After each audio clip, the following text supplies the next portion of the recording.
Hi, my name is Lee J, and this is Chatting with Lee. Let's see who I've been chatting with this time. Ladies and gentlemen, I am very pleased and very privileged to have on the end of the phone Mr. Andy Fairweather Low, the legend that is Andy Fairweather Low. I hope you don't mind me calling you a legend. Makes you sound very old.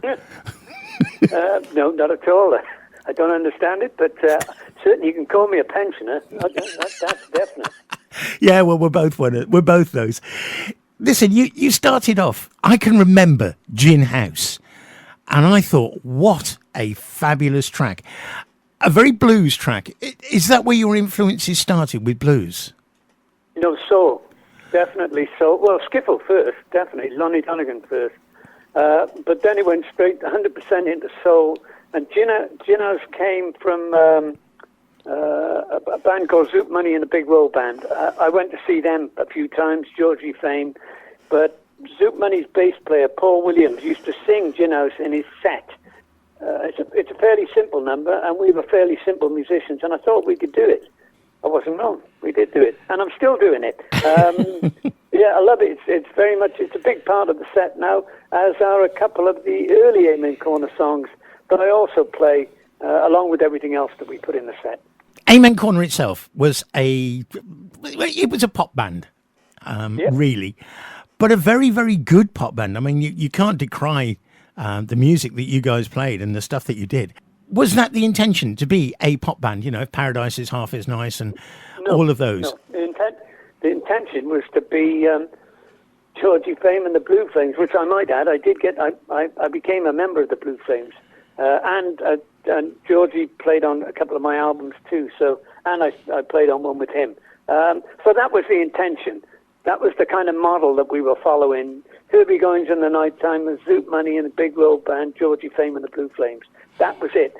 Hence Gin House being the first single, because we got it from Zoot Money.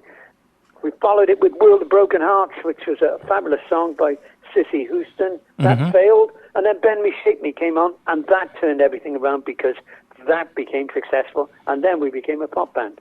Right. You mentioned there playing with Georgie and playing with Zoot and things, but is there anybody you haven't played with? Hank Marvin. Oh, yes, yes. Although I was on the same bill, can't think of the year, early 2000s most probably, with the 50th anniversary of the Strat guitar, which was at Wembley. And Hank was on that bill, and he was fabulous. But outside of that, people that I wanted to play with, no, I'm most probably... in truth, I'm not sort of making it up. It's just I play with a lot of people. And some amazing ones as well. I mean, I've seen you with Eric Clapton a few years back. I played with Eric for 13 years. I left in 2004, but I've been back a couple of times since. I think I went back in 2009, 2011, and 2016, toured Japan with him, and also recorded his last album, which was called I Still Do. Which was a brilliant album as well. Yeah, I loved it. He's a fabulous man. And I've learned a lot. I've learned a lot from being in this company. I enjoyed every sound check. I enjoyed every rehearsal, every DVD, every concert. So, yeah, no, it was just fabulous being in, witnessing this thing. I've also been the opening act for him a couple of times too. And I've been able to sit in the audience and watch the show and witness. Yeah, that's why he's Eric Clapton, because he's Eric Clapton. Yeah. When you play, as I say, I've seen you do it a couple of times, and it is one of those things which just seems to come so naturally to you, and I hate you for that. But is it something which does? Do you just find yourself just pick up a guitar and go, yeah, there you go, bang? No, I'm not one of those. Certainly, that's the case with Eric. But I mean, as I sit now, there's always a guitar, and I have to practice all the time. And I am the good thing about this lockdown that we're in now, not sort of a total lockdown, but we had enough of that. Is I'm practicing, and I'm writing. It's a very good time for that. But the truth is, I need to play. I need to play live. That's what I do. I don't. I only sell records when I play live. Really, I had my time. I've had my 15 minutes of fame maybe 3 times. So my way of doing things now is by playing live with my band. Yeah, yeah. And the band that we're talking about, I mean, there's the Lowriders, which is one brilliant band, and then you've got the other one, which is the big band. The High Riders. Every now and again, certainly for festivals, and I every now and again I'll do a big gig. Like in Cardiff, I can play to 1,100 people. But normally, a gig for me is 300, 400 people and no more. So that's when we have the Lowriders, and then every now and again a festival. And we've got a streaming gig coming up now on the 9th of September, and I'll have the two drummers and the horn section and Rich Milner, a keyboard player, who now is a member of the Lowriders. So the Lowriders have an additional player now. And yet, once again, the lineup of that band is pretty damn good, isn't it? I mean, I've watched a little bit of you with the saxes and everything. Baritone sax, I love a baritone sax. Yeah, me too. And that's just an extension of Georgie Fame, Zoot Money, Herbie Goines, whatever. That's what I grew up listening to. Well, apart from obviously Otis Redding and Booker T and all of that, which really wrote the book on for me how to play as a rhythm section and make a record. The other thing that I've noticed, looking back over the history, because I've obviously been doing a little bit of research on you, is the tie-up you had with The Who. Oh, yeah. Well, that comes through Glyn Johns, who's my very good friend and producer. He was producing The Who at the time when he'd already recorded one of my albums, La Boogaruga, and we did it at Rampart, which was The Who studio. The Who were then in. I was staying with Glyn, and Pete said, we'll tell Andy to come in and do some vocals with us. So I went in. So myself, John, Billy Nichols, and Pete, we did some vocals on Who Are You? So when you hear who, there I am. I played that on radio today. Isn't that weird? and I was on another album then called It's Hard Again. I played some guitar on that. And then I toured with Pete in 1993, toured America with him when he recorded an album called Psychoderelict. So I was just a member of the band that toured America with him. But you also done a lot with Roger Waters as well. Oh, yeah, well, talk about a lot. Let's say 23, 24 years. So yes. Yeah, I did a lot. I went twice around the world with Roger and once around the world with Eric. And I still see Roger now a lot. We speak a lot. He's a real good friend of mine. And again, I learned a lot from working with him too. You also played in a band which I thought was very, very good, but sadly I don't think it exists anymore, which was Bill Wyman's Rhythm Kings. Yeah, no, again, I was with Bill from 1985 to when it finished. We did his 80th birthday bash at the O2, with a bunch of guests. Bill was a fabulous enabler too. Georgie Fame was in that band, Gary Brooker had been in that band, Martin Taylor had been in that band, Albert Lee, Mike Sanchez. I mean, the list goes on.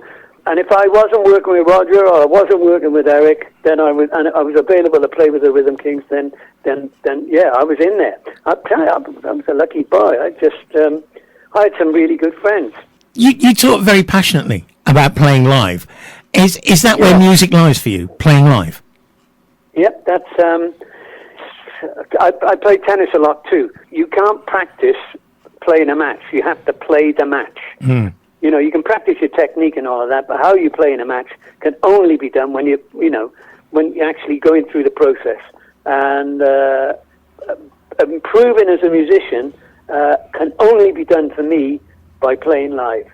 It doesn't mean that you actually improve that much or that quick, but you definitely need to do it. You can't practice. You can't sit at home pretending, you're playing live. It can't be done. No. Sweet Soulful Music, which was a damn good album.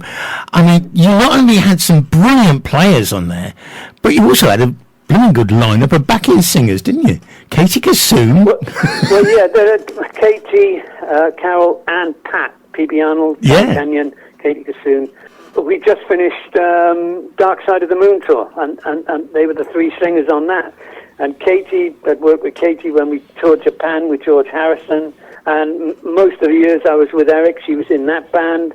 When I did Psychedelic with Pete Townsend, Katie was in that band as well. So, yeah, no, there's a history and a friendship, and they helped me out, let's put it that way.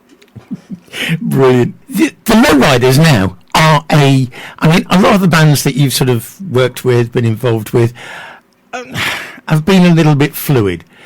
But the Lowriders now are a fixed lineup, which is a proper working, touring, recording band. And we are a cooperative. It's not my band as such. Yes, it's my name and we sing my song, but we go up together and we go down together. If we make more money, we all make more money. If we don't make any money, we all don't make any money. It's as simple as that. And with Steve too, a road crew guy. He's a bit more than that. Let's put it mildly. Yeah, no, it's a complete cooperative unit, and I like it. John Taylor, same thing. The guy who manages the band. Yeah, we're all waiting to become millionaires. You're queued up. Yeah, I'm in that queue somewhere, probably further back than you. There is one version of Gin House which I've got to ask you about, because I think it was on Jules Holland you did it with Chris Barber. I toured with Chris Barber. I did a couple of tours with a fabulous, unbelievable musician. Everything about him I like. Chris is a serious, important player in certainly in music from the 50s on. So I got invited to play with him. Did a couple of tours, basically coming on in the second half, fitting into the role that Lonnie Donegan would have done, because he was Chris's banjo player, and I'd sing some gospel stuff and a blues, and I do Gin House. And he got asked to do Jules Holland, and he asked if I'd go on and sing Gin House with him, which obviously, yes, certainly, Chris, no problem. So that was fabulous. And while I was there, literally I arrived in the afternoon, and Jules said, we've got a girl on you, a singer, fantastic singer, Grammy winner, called Diane Reeves, and would you play some guitar on? And I went, well, yeah. What's the song? It was in the key of E, which for a guitar player, it's a pretty good key. Yeah. So I said, yeah. Once I'd finished that, and I'd gone over and done Gin House with Chris and routine that, he came back and said, we'd like to do another number. Oh, no, not another one. I've got enough, and I got to move my equipment from that side to the other side to back. What song? And I went, all right. So we luckily it was a song with just one chord sequence, and once I learned that, we were in. So yeah, I think it was just my imagination or something. To be truthful, I can't remember. I think that's what it was. But it was really good. But Chris, very important man. Yes, a lot more important than a lot of people think. In the music. Jazz Festival. He was co-owner with the Harold Pendleton of the Marquee Club. In its early phases. He ran a PA company, a famous PA company. He was a racing driver at the time of Mike Hawthorne and all of that. So he was part of that setup. Wonderful man. Amazing. You were all set up to go and do yet another tour this year, and then the pandemic struck, and it all went horribly wrong. Yeah, and we changed the dates now, figuring this thing might have been over by the end of the year, so we rearranged it for the end of the year, and now we've had to change that, or John Taylor's had to change it, and then we thought it might be January, so we moved everything to start in January, and then we moved it to start in February, and we've had to move it again, and now it's moved, we're not starting till April. Oh dear. So that's, because social distancing is not going to work for the kind of gigs that I play. No. It's not going to work if you say, well, we'll just let half the audience in or a third of the audience. Well, it's just not viable. It's financially not viable at all. It's got to be, we got to get back to the old, the club venue or the small theatre type of venue that we play. Yeah, it's fine if you're playing, I suppose, a 1,300 venue or something, and you can drag that down and you might make it work. But it's a socially interactive thing between you and the audience, and You can't separate it. It's not going to work. It's either going to work as it used to if they find the vaccine and we get back to whatever, or we've yes. perished the thought. I was just thinking as you were saying that your shows are not a sit down and watch. I mean, they are a sort of get up and boogie and have a bit of fun show, aren't they? Well, they are, but also there's an element of the audience which are of a similar age, and I'll give you an example. I played the New Theatre in Cardiff, which is about 1,100 people, and I've done it about 3 times now, and each time we sold out. But not the last time we moved the Christmas gig to another venue, which was a stand-in venue, and about 300 or 400 people went, "No, if it's not sitting, we're not coming." And I understand that. I completely, because we played for 2.25 hours. Oh, blimey! In total, with a bit of an intermission and an encore and all of that, playing the game. So it's about 2.25. It's a long haul, and people like to watch it sit down. Yeah, we've got both schools, and we're gradually dragging in some younger players and luckily a few guitar players too. Not too many, I might add, but that's good. Yeah, so it's an ongoing process, and I'm loving it. Something you're doing the September the 9th from the Hideaway Club in London. Yep, Hideaway's a fantastic club.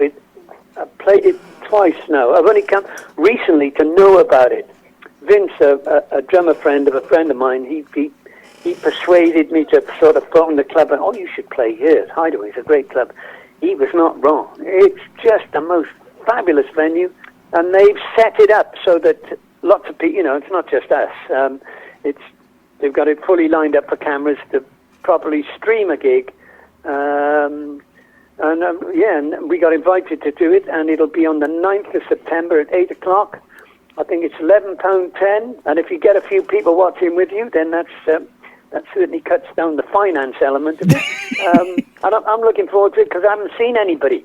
I haven't seen a band since, I can't think when our last gig, our last gig was at Pizza Express in Holborn, and that must have been February. End of February or beginning of March, and that was it. So, and it'd be great to see, we're going to rehearse too, so we'll meet up, do a bit of rehearsal, just to refresh ourselves and loosen the fingers up. Yeah. Let alone the voice. And, looking forward to it. And then, that's it. Till April of next year, It's not a pleasing time. I've had to do what they call one day at a time. That's the only way. That's the only way to get through this. Yeah, no, it is, because thinking ahead's just, it's not even worth thinking about. So, no, one day at a time. Hopefully the sun's going to shine tomorrow. This is with the big band, though, isn't it? Yes, it is, yeah. Henry Spinetti, Paul Beavis, Nick Pentelow, Matt Winch, Pete Cook, Rich Milner, Dave Bronze, myself, Steve Russell and John Taylor. The A-team, brought back together. Brilliant. For 1 hour. And if anybody wants full details on it, it's www.andyfairweatherlow, all one word, .com. Brilliant. You could get all the details there, Hideaway, or Facebook. The band is on Facebook, and that's taken by our IT executive, Nick Pentelow. I call him Grandad, and I'm older than him, by the way. But he takes care of that, because I haven't got a clue. So he must be in his late 20s then. Yeah, absolutely. Yeah. Oh, Andy, it's been absolutely fabulous talking with you. I really hope the gig goes well for you. And maybe one day... Yeah, I hope somebody over there might think it's worth a shot, because that's going to be our only payday, so get out there. You betcha. I'll tell you what, I'll be the one at the back waving, all right? All right, yeah, I'll be looking out, don't worry. Oh, thank you so much for your time. Thank you so much for talking with me. Thanks for bringing a bit of sunshine with you. All right? Pleasure, mate. Anytime. All right, ta-da. Ta-da for now. Ta-da. Thanks for listening. If you enjoyed this, please subscribe to Chatting with Lee to get more great interviews. Chatting with Lee J. Thank you.